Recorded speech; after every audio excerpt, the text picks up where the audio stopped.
जय हिंद साथियों, सभी का स्वागत है। और आज हम लोग आपके साथ जीएस जीके की टॉप 50 माने टॉप 50 महत्वपूर्ण प्रश्न की सीरीज लेकर आए हैं जो आपकी परीक्षा में बार बार पूछे जाते हैं। यूं कहें यहाँ सबके परीक्षा में सीधे सीधे सवाल भी पूछे जाते हैं। आप लोग इस वीडियो के अंत तक कॉपी कलम के साथ बने रहिएगा, जहां जरूरत पड़ेगा इन सभी प्रश्नों की स्क्रीनशॉट भी करते चलिएगा, क्योंकि ये 50 वो प्रश्न है, इसमें इतिहास, भूगोल, संविधान, अर्थव्यवस्था, सामान्य विज्ञान, computer science, technology, UP special के साथ वो सभी सीरीज है जो आपके लिए पूछे जाते हैं। मैंने यूं कह सकते हैं जीएस जी की विविध की सीरीज है। यहाँ पर अगर हम इस सारे प्रश्न बैंक की बात करें तो यहाँ पर एक पहला प्रश्न हमारे सामने है। ये यूं कह सकते हैं भूगोल का भी प्रश्न है और ये पर्यावरण का भी प्रश्न है। हमारे वायुमंडल में सर्वाधिक मात्रा में कौन सी गैस पाई जाती है? Oxygen, hydrogen, argon, nitrogen. पहला सवाल उम्मीद करते हैं सबको आ रहा होगा, मतलब जितने भी लोग इस वीडियो को देख रहे हैं किसी का गलत नहीं होगा और सभी लोग इस प्रश्न का जवाब आसानी से दे भी लेंगे। तो जितने भी लोग इस वीडियो को देख रहे हैं वे फटाफट अंदाज में कमेंट बॉक्स में जाएंगे और कमेंट करके जवाब जरूर देंगे, क्योंकि अभी की बार सिलेक्शन लेना है, आप सभी को सिलेक्शन लेना है। तो फटाफट अंदाज जवाब दीजिए, क्योंकि हम लोग भी वीडियो को शेयर कर ले रहे हैं और आपके साथ ही फटाफट अंदाज में पूरे सेशन को भी पढ़ेंगे। पहला प्रश्न आपका एकदम आसान है, जहां पर इस प्रश्न का उत्तर होगा हमारे वायुमंडल में सर्वाधिक मात्रा में, एकदम सभी को बच्चा को पता होगा, नाइट्रोजन है। ठीक है, नाइट्रोजन है 78.08%, ये पहले स्थान पर है। दूसरे स्थान पर अगर देखा जाए तो ऑक्सीजन आती है जो है 20.95%, लगभग 21%। इन दोनों गैसों को मिलाकर हमारे वायुमंडल में 99% गैस लगभग होती है। ये भी परीक्षा में आपके सवाल पूछा जाता है। तो जितने भी साथी मित्र इस वीडियो को देख रहे हैं उनके लिए ये काफी अहम, काफी इंपॉर्टेंट है।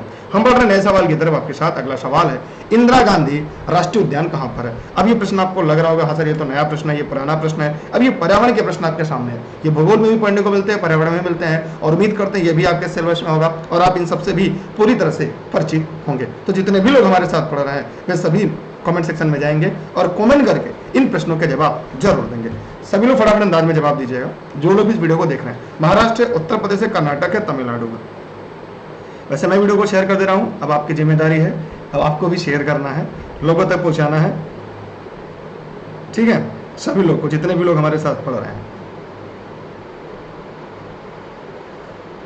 जी, यहां पर आप लोगों ने एकदम सही जवाब दिया है, तमिलनाडु। तमिलनाडु, मतलब इस सवाल का भी उत्तर क्या होगा डी। अगर आपने भी इस प्रश्न का उत्तर डी दिया है तो आपके जवाब पूरी तरह से सही है। तो फटाफट अंदाज में आप लोग सवालों के जवाब देते रहिए और इस वीडियो के साथ साथ आगे भी बढ़ते रहिए। अगला सवाल आपके सामने है कि विश्व विरासत दिवस कब मनाया जाता है? ये पर्यावरण का सवाल है, विविध का सवाल है, और आपको याद होना चाहिए ये एक ऐसा टॉपिक है जो आपकी परीक्षा में पूछा जाता है। विश्व विरासत दिवस 18 मई, 18 अप्रैल, 23 जून, 24 अप्रैल। सभी लोग फटाफट अंदाज में जवाब दीजिएगा, जितने भी साथी मित्र इस वीडियो को पढ़ रहे हैं, जितने भी साथी मित्र इस वीडियो को देख रहे हैं, क्योंकि ये सीरीज, ये प्रश्न बैंक आप सभी के लिए अहम और इंपॉर्टेंट है। क्योंकि मैं कई बार आपको बता चुका हूं, फिर से मुझे बताना पड़ रहा है। जहां जरूरत पड़े प्रश्नों की स्क्रीनशॉट रख लीजिएगा कि ये आपको प्रीवियस पेपर जैसे, जो कह सकते हैं कि प्रीवियस जो परीक्षाएं हो चुकी हैं वहां से झोला भर के सवाल ये परीक्षा में आपके लिए आते हैं। यहाँ पे हम बात करें इस प्रश्न का सही उत्तर जो होगा वो 18 अप्रैल होगा। 24 अप्रैल को कौन सा दिवस मनाया जाता है ये कमेंट सेक्शन में कमेंट करके बताइएगा। इस दिन पंचायती राज दिवस के रूप में मनाया जाता है। कौन सा? पंचायती राज दिवस के रूप में मनाया जाता है। 24 अप्रैल को कौन सा दिवस है कमेंट करके बताइएगा। क्यों? किस देश में अल्प्स पर्वत श्रेणी का विस्तार नहीं है? एकदम आसान सा प्रश्न, यूं कह सकते हैं हलवा वाला सवाल है और आप सभी के लिए। आप सभी लोग इस प्रश्न का जवाब जरूर दीजिएगा और कोशिश करिएगा कि कमेंट सेक्शन में जाइएगा और कमेंट करके हमें भी बताइएगा और खुद भी इस सेशन में जुड़िएगा। England, Germany, France, Austria. जवाब सभी के आने चाहिए। जी हाँ, यहाँ पे देखिए ऑस्ट्रिया में है, जर्मनी में है, फ्रांस में, लेकिन इंग्लैंड में नहीं है। इसलिए इस प्रश्न का जो उत्तर होगा ना वो आपका ए होगा। अगर आपने इस प्रश्न का उत्तर ए बताया, जो गलत है वही यहाँ पर सही है। हम बढ़ रहे फिर से नए सवाल की तरफ। अगला, निम्नलिखित में सामान्य परिस्थिति में वृक्ष के पत्तों की ससराहट का डेसिबल क्या? ये ई-लर्निंग विद के नोट्स में ऐसे छोटे छोटे प्रश्न आपको मिल जाएंगे जो परीक्षा के लिए काफी अहम, काफी उपयोगी होते हैं। मैं चाहूंगा आप सभी साथी इन सभी प्रश्नों के जवाब कमेंट सेक्शन में कमेंट करके दीजिएगा। जी हाँ, सामान्य वृक्षों में पत्तों की ससराहट होती है वो 100 dB होती है, डेसिबल होती है, इसलिए इस प्रश्न का उत्तर होगा सी। अगला सवाल आपके सामने है कि मिट्टी की रचना सामान्यतः किस प्रक्रिया द्वारा होती है? तो सभी लोग फटाफट कमेंट करके बताइएगा, जितने भी लोग इस वीडियो को देख रहे हैं। क्या कमेंट करके बताइएगा, आवाज साफ आ रही, वीडियो साफ चला के किसी को दिक्कत तो नहीं हो रही है ना? बताइए फटाफट कमेंट करके।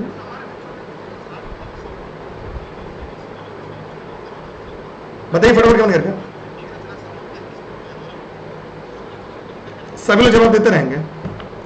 मिट्टी की रचना सामान्यतः किस प्रक्रिया द्वारा होती है? निक्षेपण द्वारा, अपक्षय द्वारा, अपरदन द्वारा। प्रश्न नंबर 6 के जवाब सभी देंगे। तो यहाँ पर मिट्टी की रचना जो होती है निक्षेपण, सामान्य निक्षेपण के द्वारा होती है, सामान्य प्रक्रिया। इसलिए इस प्रश्न का उत्तर क्या होगा आपका? ये होगा। अगला प्रश्न आपके सामने, खंभाती खाड़ी किसके मध्य स्थित है? डेली क्लास के लिए आप लोग टेलीग्राम पर दुर्गेश्वर सर्च करके ई लर्निंग विद दुर्गेश पर जुड़े रहा करिए। जितने भी लोग इस वीडियो को देख रहे हैं सभी लोग। तो यहाँ पर इस प्रश्न का उत्तर क्या होगा? खंभाती खाड़ी किसके मध्य में स्थित है? अगर खंभाती बात करें तो जैसे मैं छोटा सा एक मैप के माध्यम से मैं आपको यहाँ पे बताना चाहूंगा। ये खंभाती खाड़ी कुछ इस तरह से है।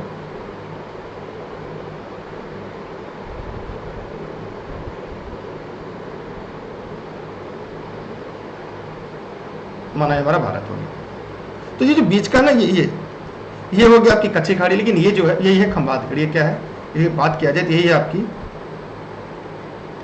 खंभात की खाड़ी, यही आपकी खंभाती खाड़ी। अब इसी खंभाती खाड़ी को आपको बताना है और उम्मीद करते हैं आप सभी लोग इस खंभाती खाड़ी के बारे में व्याख्या कर सकते हैं। इस खंभाती खाड़ी में आप सभी लोग बता सकते हैं। भुज जामनगर, भावनगर सूरत, राजकोट भुज, सूरत राजकोट। और यहाँ पे जो ये खाड़ी है ये आपकी कच्छ की खाड़ी है। कौन सी खाड़ी है? कच्छ की खाड़ी। यहाँ पे कच्छ की खाड़ी है। तो जितने भी साथी मित्र इस वीडियो को पढ़ रहे हैं वे सभी साथी मित्र इस प्रश्न का जवाब देंगे। प्रश्न नंबर 7। तो यहाँ पर इस प्रश्न का उत्तर होगा भावनगर और सूरत। मतलब सवाल का उत्तर है आपका बी। हम बढ़ रहे हैं फिर से नए सवाल की तरफ आपके साथ। अगला है सोमपेन आदिवासी का निवास स्थल है। जो सोमपेन है ये आदिवासियों का निवास स्थान है। लक्षद्वीप, अंडमान निकोबार, दादरा नगर हवेली। तो प्रश्न नंबर 8 के जवाब सभी साथी सभी मित्र इस कमेंट बॉक्स में कमेंट करके जरूर दीजिएगा। सोमपेन आदिवासी का निवास स्थान है। अगर सोमपेन आदिवासी का बात करें तो ये प्रश्न बहुत इंपॉर्टेंट है। यहाँ से सवाल आपके परीक्षा में आता है क्योंकि आप देखते होंगे जनजाति से वहां पे जो रहते हैं उनसे भी सवाल आपके परीक्षा में प्रायः पूछे जाते हैं। इसलिए इस प्रश्न का उत्तर होगा निकोबार। अगर आपने इस प्रश्न का उत्तर बताया होगा निकोबार। ठीक, आप कहेंगे सर अंडमान अलग है निकोबार अलग है। जी हाँ, अंडमान अलग है निकोबार अलग है। इसको हम सम्मिलित रूप में पढ़ते हैं अंडमान और निकोबार। मेरा आपसे सवाल है, मैंने पढ़ाया भी है प्रीवियस क्लास में, कि अंडमान और निकोबार किससे अलग होते हैं? कमेंट करके जवाब जरूर दीजिएगा। अगला है बादल किस मंडल में अवतरित होते? बहुत ही इंपॉर्टेंट है। मतलब जितने भी लोग इस वीडियो को देख रहे हैं वे सभी लोग कमेंट सेक्शन में जाएंगे और कमेंट करके इस प्रश्न का जवाब जरूर देंगे। क्षोभ मंडल, आयन मंडल, समताप मंडल, बहिर्मंडल। ये भूगोल और पर्यावरण दोनों का सवाल। और हम चाहेंगे जितने भी साथी मित्र हमारे साथ सेशन में बने हैं, जितने भी साथी मित्र इस सेशन में देख रहे हैं, वे सभी लोग फटाफट कमेंट बॉक्स में जाएंगे और कमेंट करके जवाब जरूर देंगे। तो बताइए फटाफट कमेंट करके सभी लोग, बादल किस मंडल में अवतरित होते हैं?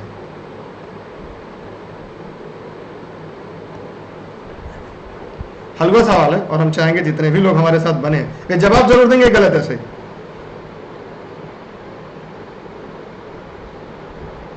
यहां पे अगर हम बात करें बादल किस मंडल में अवतरित होते हैं, प्रश्न नंबर 9 का जवाब। तो याद रखिएगा मौसम संबंधी जितनी भी गतिविधियां होती हैं, जो वीडियो को फेसबुक पे देख रहे हैं, यूट्यूब पर देख रहे हैं, ध्यान से समझे कि मौसम संबंधी जितनी भी गतिविधियां होती हैं वो क्षोभ मंडल में ही होती है, जो पृथ्वी के सबसे पास का मंडल है। इसलिए इसे परिवर्तन मंडल के भी नाम से जानते हैं। तो जितने भी साथी मित्र हमारे साथ पढ़ रहे हैं, जितने भी साथी मित्र इस वीडियो को देख रहे हैं, वो एकदम रट लें, याद कर लें कि बादल किस मंडल में अवतरित होता है। तो बादल के विषय में लिख लीजिएगा, या मौसम संबंधी जितनी भी गतिविधियां होती हैं वह केवल क्षोभ मंडल में होती हैं। इसलिए प्रश्न का उत्तर आपका ये होगा। हम आगे बढ़ते अगले सवाल की तरफ। नेशनल स्टॉक एक्सचेंज की स्थापना की संस्तुति किस समिति ने की थी? गाइपोरिया समिति, महाजन समिति, फेरवानी समिति, अमरसेन समिति। इसके बारे में जान लीजिए कि इकोनॉमिक्स के सवाल है। इकोनॉमिक्स के नोट्स अगर आप पढ़ेंगे, अर्थव्यवस्था के नोट्स, उसमें सारे बिंदु आपको मिल जाएंगे। तो नेशनल स्टॉक एक्सचेंज की स्थापना की संस्तुति की अगर हम बात करें तो फेरवानी समिति ने किया था। इसलिए इस प्रश्न का जो उत्तर सही होगा वो आपका होगा सी। अगला सवाल आपके सामने है, प्रिंसिपल्स ऑफ इकोनॉमी पुस्तक के लेखक कौन है? Robbins, Marshall, Keynes, Adam Smith. प्रश्न नंबर 11 ये रटने वाली सवाल है। अच्छा, इसको मैं आपसे कहूंगा कि इकोनॉमिक्स को किसने वेलफेयर कहा था? मतलब इसे यहां पे होगा मार्शल। आर्थिक कल्याण का तो प्रिंसिपल ऑफ इकोनॉमिक्स उन्होंने कहा था। प्रश्न नंबर बी होगा 11 का। तो उम्मीद करते हैं आप लोग को समझ में आ रहा है। आप लोग वीडियो को शेयर जरूर करिएगा, चाहे वीडियो को फेसबुक पे देख रहे हैं चाहे यूट्यूब पर देख रहे हैं। हम बढ़ रहे हैं फिर से नए सवाल की तरफ आपके सामने है। भारत के कार्यवाहक मुख्य न्यायाधीश की नियुक्ति कौन करता है? ये इंपॉर्टेंट सवाल है आपके लिए। भारत के कार्यवाहक मुख्य न्यायाधीश की नियुक्ति कौन करता है? प्रश्न नंबर 12 का जवाब सभी साथियों को देना, जितने भी साथी देख रहे हैं। ये भी हमने भारतीय संविधान की सीरीज में पढ़ाया है। भारत के मुख्य न्यायाधीश, राष्ट्रपति, भारत के मुख्य न्यायाधीश की परामर्श से राष्ट्रपति, राष्ट्रपति की पूर्ण स्वीकृति से भारत के मुख्य न्यायाधीश। ये बहुत इंपॉर्टेंट सवाल है। मैं चाहूंगा इस प्रश्न की स्क्रीनशॉट भी आप अपने पास सुरक्षित जरूर रख लेंगे, जितने भी साथी मित्र इस सेशन को पढ़ रहे हैं। अगर आप नोट्स चाहिए तो आप इस नंबर पर कॉल या व्हाट्सएप कर सभी लोग जानकारी ले सकते हैं, क्योंकि बहुत सारे लोगों के जवाब मुझे पता है गलत होने वाले हैं। यहाँ पर ज्यादातर लोग को गलत होगा, और देखते हैं कितने लोग यहाँ पे गलत हुआ है। तो यहाँ पे ध्यान से देखिएगा, इस प्रश्न का उत्तर होगा राष्ट्रपति की पूर्व स्वीकृति से भारत के मुख्य न्यायाधीश। तो यहाँ पे इस प्रश्न का उत्तर होगा डी। कहेंगे सर एक कार्यवाहक की बात कर रहे हैं। जी हाँ, भारत के कार्यवाहक मुख्य न्यायाधीश की नियुक्ति राष्ट्रपति की पूर्व स्वीकृति से भारत के मुख्य न्यायाधीश करते हैं। ये एकदम रट लीजिएगा, याद कर लीजिएगा। एक होता है तदर्थ न्यायाधीश, मैंने पढ़ाया हुआ है, अगर आपने नहीं पढ़ा जाके वीडियो में थियरी में देख लीजिएगा, मैंने पढ़ाया है तदर्थ न्यायाधीश का कॉन्सेप्ट, वहां पे मैंने इसको अच्छी तरह से पढ़ाया हुआ है। तदर्थ न्यायाधीश, तदर्थ न्यायाधीश, इसके बारे में भी पूछा जाता है किस अनुच्छेद के अंतर तदर्थ न्यायाधीश। अगला है 1935 ईस्वी का भारत शासन अधिनियम में कितनी अनुसूचियां थी। 1935 ईस्वी का जो भारत शासन अधिनियम था उसमें कितनी अनुसूचियां थी, इसका भी जवाब आपको कमेंट सेक्शन में कमेंट करके देना है। 8, 9, 10, 12। ये बहुत इंपॉर्टेंट है। ये ऐसे चुनिंदा चुनिंदा प्रश्न है, एक बार आज अपने पढ़ लिया, भविष्य में ऐसे प्रश्न आपके परीक्षा में गलत नहीं होंगे। दूसरी सबसे बड़ी बात यह है आपके लिए कि जितने भी लोग इस सेशन को देख रहे हैं उनका ये कॉन्सेप्ट क्लियर होता चला जाएगा, और जो गलती परीक्षा हाल में होनी थी, अगर ये प्रश्न परीक्षा में पूछा जाता तो वहां गलती ना होती, यहीं आप गलती करके सीख लीजिए। तो फटाफट कमेंट करके बताइएगा कि भारत शासन अधिनियम में कितनी अनुसूचियां थी। ये भी काफी लोग गलत करेंगे, क्योंकि यहां पर होगा इस प्रश्न का 10, मतलब प्रश्न का उत्तर हो गया सी। और ये मूल संविधान में थी। ये क्या है? मूल संविधान में, और ये वर्तमान संविधान। तो यहां पर मैंने सभी को व्याख्या करके तोड़कर बता दिया। गलती हुई ना, लेकिन परीक्षा में गलती नहीं होनी चाहिए आपकी। अगला है 11वीं सूची के अंतर्गत पंचायती राज संस्थाओं को कार्य करने के लिए कितना विषय दिया गया है, और 12वीं में कितना दिया गया, कमेंट करके बताइएगा। तो 12वीं में कितने विषय है और 11वीं में कितने विषय है, इनको भी कमेंट बॉक्स में कमेंट करके आपको जवाब देना है, बताना है।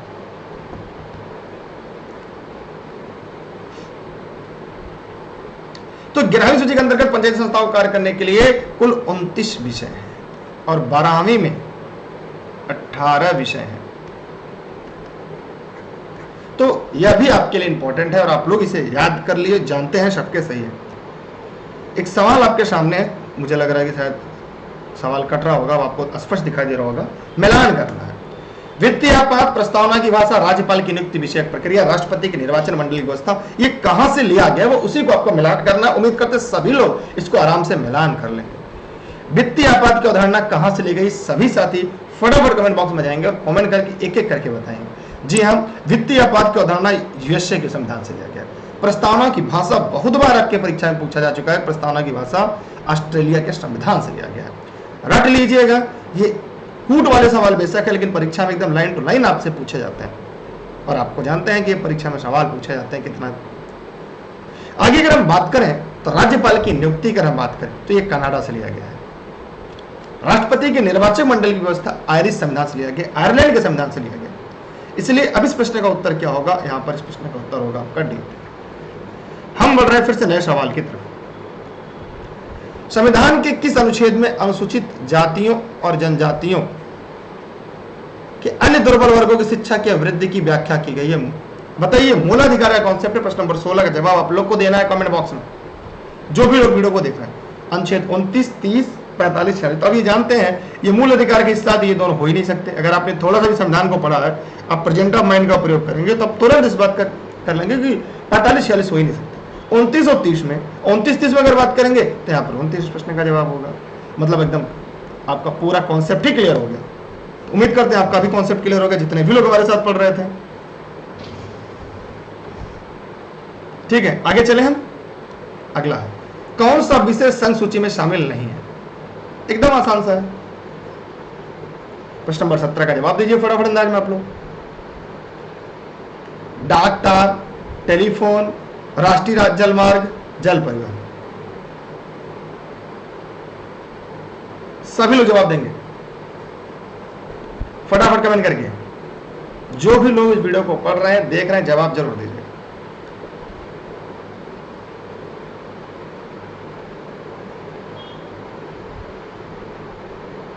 देखिए डाक और तार है, टेलीफोन भी है, जल परिवहन है, लेकिन राष्ट्रीय जलमार्ग नहीं है, इसलिए इस प्रश्न का उत्तर होगा सी। इस प्रश्न का उत्तर आपका है सी। अगला है, लोक लेखा समिति के सदस्य कितने वर्ष के लिए निर्वाचित होते हैं?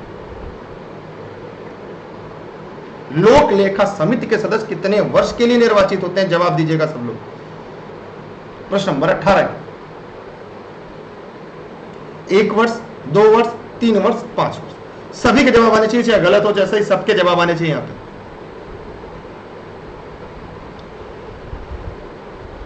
जी हाँ, 1 वर्ष। ये भी ई-लर्निंग विद दुर्गेश के नोट्स में आपको पूरा मिल जाएगा। अगर आपने नोट्स पूरा पढ़ा होगा तो नोट्स में सब चीजें आपको आसानी से मिल जाएंगी। तो नोट्स के लिए आप इस नंबर पर कॉल या व्हाट्सएप करके जानकारी ले सकते हैं। ये सभी क्लास पूरी तरह से निःशुल्क आप सभी के लिए देशहित में राष्ट्रहित में है। किस संविधान संशोधन अधिनियम द्वारा दिल्ली और पुदुचेरी संघ राज्य क्षेत्रों की विधानसभाओं के सदस्यों को राष्ट्रपति के लिए निर्वाचन मंडल में सम्मिलित किया गया? सभी साथी जवाब देंगे। किस संविधान संशोधन अधिनियम द्वारा दिल्ली और पुदुचेरी संघ राज्य क्षेत्र को विधानसभाओं के सदस्यों को राष्ट्रपति के लिए निर्वाचन मंडल में सम्मिलित किया गया? यह भी मैंने पढ़ाया है, ई-लर्निंग विद दुर्गेश के नोट्स में आपको मिल जाएगा। तो हो जाएगा आपका 17वां संविधान संशोधन अधिनियम। मतलब इस प्रश्न का उत्तर आपका डी होगा। आपका ज्यादा समय नहीं लेंगे, आप लोग वीडियो को शेयर जरूर करिएगा। अगला है, राष्ट्रीय न्यायिक नियुक्ति आयोग की स्थापना किस संविधान संशोधन अधिनियम द्वारा किया गया? राष्ट्रीय न्यायिक नियुक्ति आयोग की स्थापना किस संविधान संशोधन अधिनियम द्वारा किया गया? प्रश्न नंबर 20 का जवाब जरूर दीजिए। तो यहां पर 99वां संविधान संशोधन अधिनियम।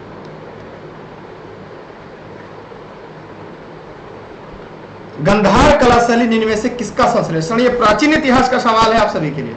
भारतीय तथा फारसी कला का, भारतीय तथा चीनी कला का, भारतीय तथा तुर्की अफगानी कला का, भारतीय और यूनानी कला का। अगर 21 की बात करें तो यहां पर इस प्रश्न का उत्तर डी होगा, भारतीय तथा यूनानी कला। अगला है, भारत भ्रमण पर आए वेनसांग ने किस नगर का विवरण अपने यात्रा वृत्तांत में किया? भारत भ्रमण पर आए वेनसांग ने किस नगर का विवरण अपने यात्रा वृत्तांत में किया? प्रश्न नंबर 22 का जवाब बताइएगा। बहुत इंपॉर्टेंट है ये प्रश्न बैंक आप सभी के लिए। डेली आप लोग टाइम से क्लास में बने रहा करिए, क्योंकि अगर आप चाहते हैं ऐसे प्रश्न आपको परीक्षा में बार बार मिले तो यहाँ पे इस प्रश्न का उत्तर होगा पाटलिपुत्र। ए वालों के जवाब यहाँ पर पूरी तरह से सही है। हम बढ़ रहे हैं नए सवाल की तरफ। यहाँ पे नोट संबंधी जितनी भी जानकारी आपको चाहिए वे सब आपको यहाँ पर मिल जाएंगी। आप चाहे तो इसे स्क्रीनशॉट रख लें, चाहे तो आप इसे अपने पास सुरक्षित रख लें। क्लास खत्म होने बाद इसकी जो पीडीएफ है आपको टेलीग्राम पर मिल जाएगी, जो आप दुर्गेश सर सर्च करके जोड़ सकते हैं, और ई-लर्निंग विद दुर्गेश के फेसबुक पेज पर भी आपको मिल जाएगी। अब यहाँ पे मिलान करना, ऋग्वेद, यजुर्वेद, सामवेद, अथर्ववेद। यहाँ पे चारों वेद हैं और इन वेदों के बारे में मैंने पढ़ाया और आपने भी पढ़ा और आपको भी यहाँ से पता होगा। तो आपको यहाँ पर ये बताना है ऋग्वेद क्या है, यहाँ पे ये वेद है और ये ब्राह्मण ग्रंथ है, इन्हीं का मिलान है। सामवेद का तो आप जानते हैं कि सामवेद का पंचविश है, शायद आपने पढ़ा होगा, आपको याद होगा। और अथर्ववेद की अगर हम बात करें तो यहाँ पे गोपथ है। सतपथ किसका है? आपको थोड़ा सा दिमाग लगाइए, आपको याद आएगा सतपथ किसका है। यजुर्वेद का सतपथ ब्राह्मण और ऋग्वेद का है कौशितकी। तो अब इसके हिसाब से आप बताइएगा इस प्रश्न का सबसे सही विकल्प कौन सा होगा। आप लोग फटाफट बताइएगा। जो लोग इसे पढ़ रहे हैं, जो लोग वीडियो को देख रहे हैं, सभी के जवाब आने चाहिए।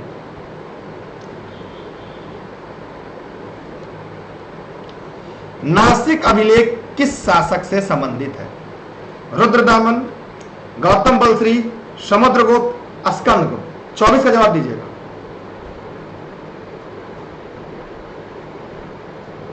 गौतम बलश्री।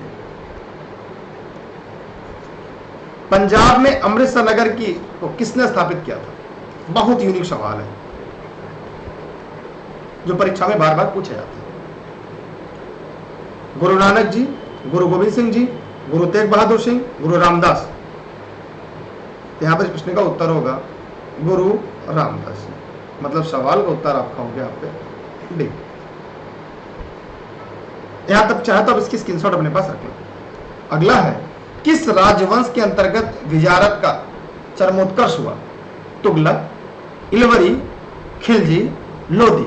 26 का जवाब सभी दीजिएगा। किस राजवंश के अंतर्गत विजारत का चरमोत्कर्ष हुआ? प्रश्न नंबर 26 के जवाब सभी लोग दीजिएगा। सभी लोग जवाब दीजिए।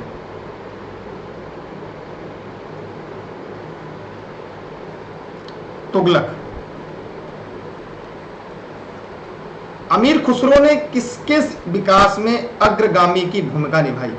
अमीर खुसरो ने निम्न में से किसके विकास में अग्रगामी की भूमिका निभाई थी? प्रश्न नंबर 27 के जवाब सभी लोग दीजिएगा। ब्रजभाषा, अवधी, खड़ी बोली, भोजपुरी। खड़ी बोली। मैं आपका ज्यादा समय भी नहीं ले रहा हूं, मैं चाह रहा हूं फटाफट अंदाज में प्रश्न बैंक आप लोग करते चलिए। किस भाषा में द इंडियन ओपिनियन पत्र नहीं छापा जाता था? नहीं, जो नहीं पढ़ेगा प्रश्नों में गलती कर जाएगा। इंपॉर्टेंट प्रश्न बैंक की सीरीज है, सभी लोग जवाब दीजिएगा। जो लोग इस वीडियो को फेसबुक पे या यूट्यूब पर कहीं भी लाइव देख रहे हैं, जवाब जरूर दीजिएगा। अंग्रेजी, उर्दू, गुजराती, तमिल। 28 का जवाब सभी लोग दीजिएगा।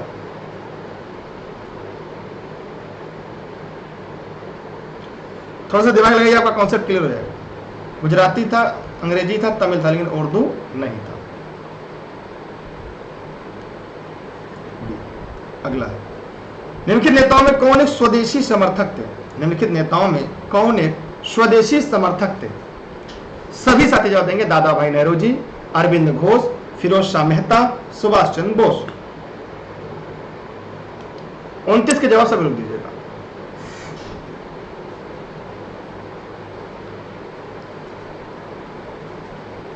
उनतीस में बताइए। दादा भाई नौरोजी जी। आजाद हिंद फौज का विचार किसने सुझाया था? ये एवरग्रीन प्रश्न बैंक है जो बार बार परीक्षा में पूछे जाते हैं। सुभाष चंद्र बोस, कैप्टन मोहन सिंह, महात्मा गांधी, चंद्रशेखर आजाद।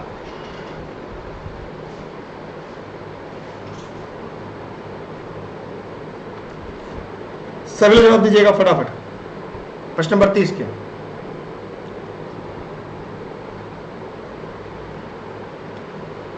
कैप्टन मोहन सिंह। देखिए गलती आप लोग कर रहे हैं, छोटी छोटी गलतियां हैं, लेकिन मैं चाहता हूं परीक्षा हाल में ये गलती आपसे हटाओ। यहां बेशक होते नहीं, परीक्षा हाल में गलतियां ना होने पर। मिलाना, आविष्कार, आविष्कारक, रक्त परिवर्तन, गर्भनिरोधक गोलियां, बैक्टीरिया, होम्योपैथिक। 31 का जवाब सभी को दे। होम्योपैथिक तो आप सभी को पता है, हनीमैन। एकदम रख लीजिएगा, जब होम्योपैथ की दुकान पर जाएंगे तो हनीमैन रहता है, लगा के रखते हैं उनका। बैक्टीरिया की अगर हम बात करें तो बैक्टीरिया क्या होगा? पिनकस।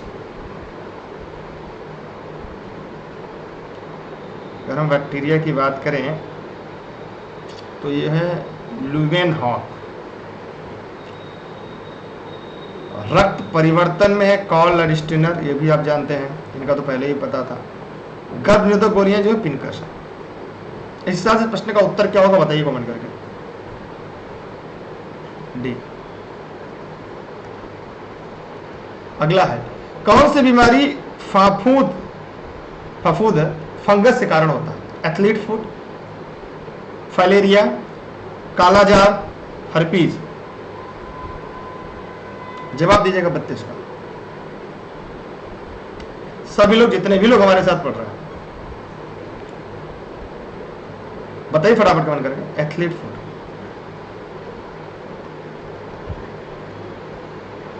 कौन सी सुमेलित नहीं है? Vitamin A retinol, vitamin B7 biotin, vitamin E phylloquinone, vitamin B5 pantothenic अम्ल। 33 का जवाब सभी को देना है।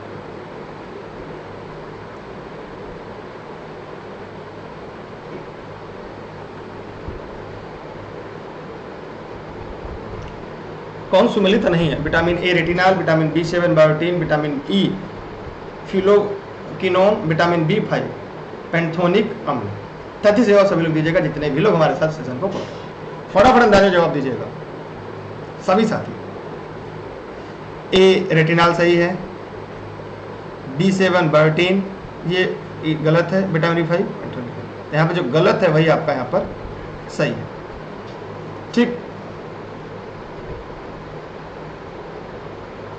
आगे बढ़ रहे हैं प्रश्न नंबर 34 की तरफ। प्रोटीन कितने अमीनो अम्ल से मिलकर बने होते हैं? 10, 15, 18, 20। साइंस के सवाल है, सभी जवाब देना है। प्रोटीन कितने अमीनो अम्ल से मिलकर बने होते हैं? 20। वृक्क की कार्यात्मक इकाई को कहते हैं, वृक्क की जो कार्यात्मक इकाई है क्या कहते हैं? नेफ्रॉन कहते हैं, कॉर्टेक्स कहते हैं, मेडुला कहते हैं, वोमेन, संपुट कहते हैं। 35 का जवाब सभी लोग दीजिएगा। नेफ्रॉन ए।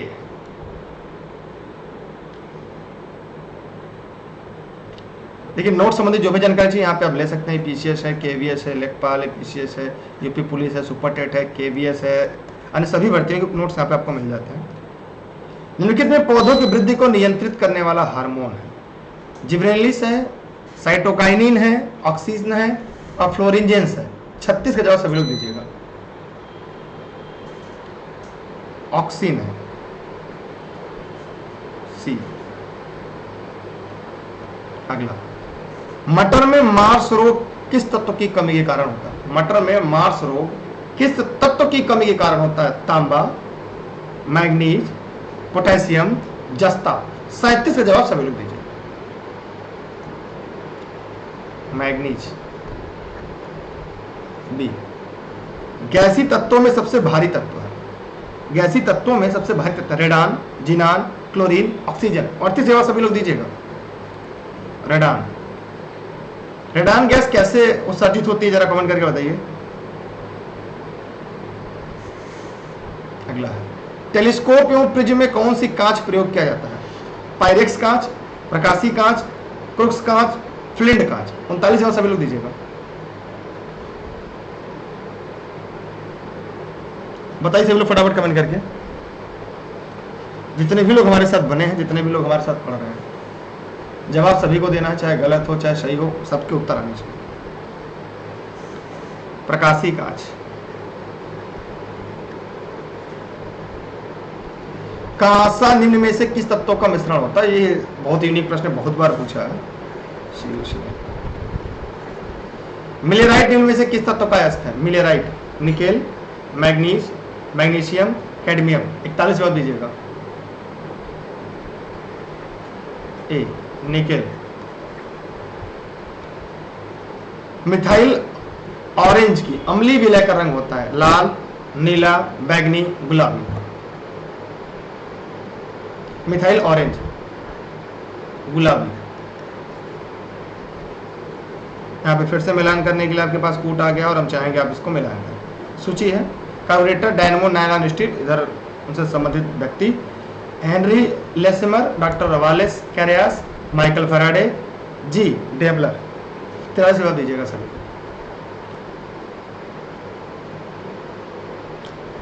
कार्बोरेटर है, जी डेमेल है, स्टील का।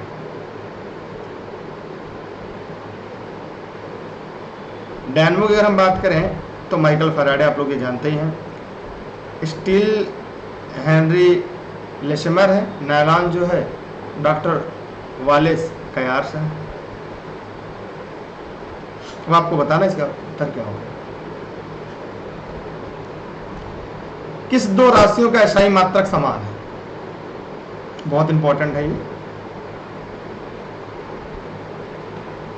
मतलब एसआई मात्रक से सवाल पूछे जाते हैं प्राय सरल सवालों में गिनती होती है इनकी। कार्य और शक्ति, बल शक्ति, संवेग तथा आवेग, कार्य तथा ऊर्जा। कार्य तथा ऊर्जा। बी। भारत की जलवायु परिवर्तन पर प्रथम राष्ट्रीय क्रिया योजना कब प्रकाशित हुई? 2008, 2012, 2015, 2017। 45 जवाब सभी लोग दीजिएगा। ए, 2008। हम आगे बढ़ रहे हैं अगले प्रश्न की तरफ। ताप बढ़ाने पर चालक की चालकता का क्या प्रभाव पड़ता है?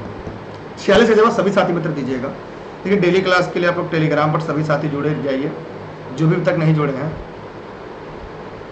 जैसे दुर्गेश सर सर्च करेंगे टेलीग्राम आ जाएगा, टेलीग्राम पर आप ई लर्निंग पे दुर्गेश से ज्वाइन कर सकते हैं।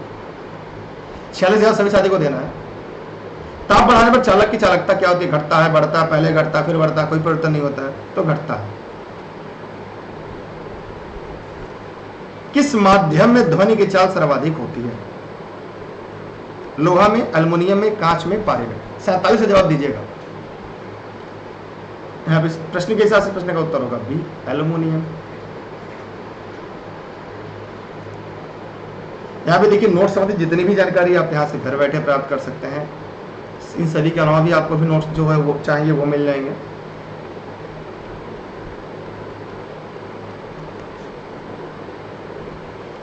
कौन सी विद्युत चुंबकीय तरंगे नहीं है? अल्फा किरण, एक्स किरण, गामा किरण, पराबैंगनी किरण। 48 जगह सभी साथी दीजिएगा। अल्फा किरण मतलब ये गलत है, वही सही है। चुंबकीय तरंगों में गामा है, पराबैंगनी, एक्स है, लेकिन अल्फा नहीं है। ठीक है, विद्युत चुंबकीय तरंगे नहीं है, अल्फा किरण याद रखिएगा, ये पूछा जाता है। लेकिन कौन सुमेलित नहीं है? 49 सभी को देना है। संगीत नाटक अकादमी गलत। ललित कला अकादमी, यहाँ पे इस प्रश्न का उत्तर ये भी गलत। इसका मतलब ये सभी सुमेलित है।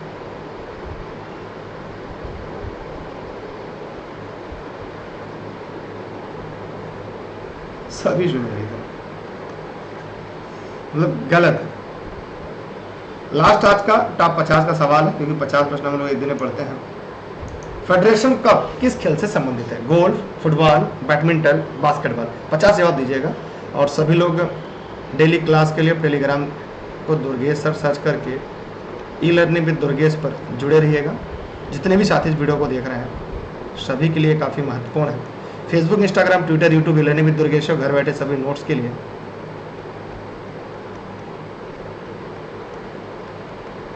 अगर आप चाहते हैं सभी नोट्स और क्लास आपको फ्री मिले तो एक नंबर और है जिस पर आप अपना नाम और जिला लिखकर भेजकर उस ग्रुप में जोड़ सकते हैं, जहाँ पर सभी क्लासेज आपको निःशुल्क मिलते रहेंगे और नोट्स भी आपको मिलते रहेंगे। इस पर भी आप व्हाट्सएप कर सकते हैं। और ई लर्निंग विद दुर्गेश का ऐप आप प्ले स्टोर से डाउनलोड कर लीजिएगा। सभी नोट्स एनसीईआरटी वहाँ पे भी मिल जाएंगे। और चैनल पर नया सब्सक्राइब करके बेल आइकन दबाइएगा। प्रतिदिन क्लास में बने रहेगा, क्योंकि टॉप 50 प्रश्नों की सीरीज है, ये प्रतिदिन इसी टाइम आपके लिए लाइव आती है और डेली आती भी रहेगी। फेडरेशन कप का संबंध किससे? फुटबॉल से है। और इसी के साथ आज का सेशन यहाँ पे समाप्त होता है। आप लोग वीडियो को शेयर करिएगा, लाइक नहीं करता लाइक करिएगा, फेसबुक वीडियो को देख रहे हैं तो फॉलो करिएगा। इसके अलावा 2 और यूट्यूब चैनल है, स्टडी विद दुर्गेश सर और साथ ही साथ super date with Durgesh sir. उस चैनल को भी सब्सक्राइब करके बेल आइकन जरूर दबा के रखिएगा। उम्मीद करते हैं सेशन ये सीरीज आप सभी के लिए काफ़ी अहम, काफ़ी महत्वपूर्ण होगी। फिलहाल अगर कोई प्रश्न, कोई सवाल हो तो कमेंट करके हमसे पूछ सकते हैं। और इस वीडियो को अपने मित्रों को साझा जरूर करिएगा। क्लास में टाइम से टाइम तक के लिए बने रहिएगा। मिलते हैं एक नए सेशन के साथ, एक नए क्लास के साथ। तब तक के लिए आप सभी का बहुत बहुत धन्यवाद। जय हिंद, जय भारत। Thank you.